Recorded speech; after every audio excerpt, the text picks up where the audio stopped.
কিন্তু আমার পক্ষ থেকে 10,000 মারা গেছে, 10,000 টাকা দিতে চাইছি আমি ইনশাল্লাহ। আবার ভিডিও থেকে যে ইনকাম আসবে সেটাও কিন্তু আমি দিয়ে দেবো, সম্পূর্ণ টাকাটা ওনাকে দিয়ে দেবো ইনশাল্লাহ। কেন নয়, আপনি কি খুশি হয়েছেন? খুশি আছি। আপনার কেমন যন্ত্রণা করে একটু বলেন তো। বেকায়দা যন্ত্রণা করে, রাতে ঘুমাতে পারি না। আচ্ছা এদিকে আসেন, আমার বাসা কোনটা? আমার বাসা ওদিকে বা তাহলে আমার বাসা ওদিকে। ও আমি ভাই বলি ডাকি, ওর ভাবি বলি ডাকি। সমস্যা নেই। আসি যায় তাই একটু যদি পারি 2 টাকা দেই। আপনার বাসা কোথায়? পারলি দেই নি এদিকে আসেন। পারবো। ইনার কি আসলে সমস্যা এগুলো? আসলে সমস্যা হয় এই একবার আগে এটা কি কাটা কাটি এইদিকে এটা কি কাটা? এটা দেখি, এটা দেখি, এটা কি কাটা? এটা কি কি জন্য কাটা হয়েছিল? পিত্তিতে পাথর এটা ভিত্তিতে পাথর হয়েছিল, এখন হার্নিয়া। পাটা কেবল আমরাই বাড়ির গ্রামের মানুষ, আমরা দেখি। মানে আগে একবার কিডনি পেট কাটা।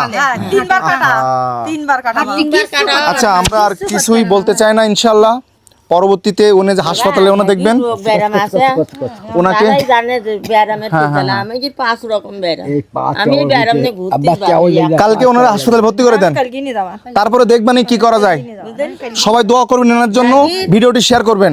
আমার আর কিছু বলার নেই। আসসালামু আলাইকুম, ভালো থাকবেন, আল্লাহ হাফেজ। আর ওনার সাথে আপনি থাকেন, তারাই জানে যে ব্যারামের ঠিক আছে।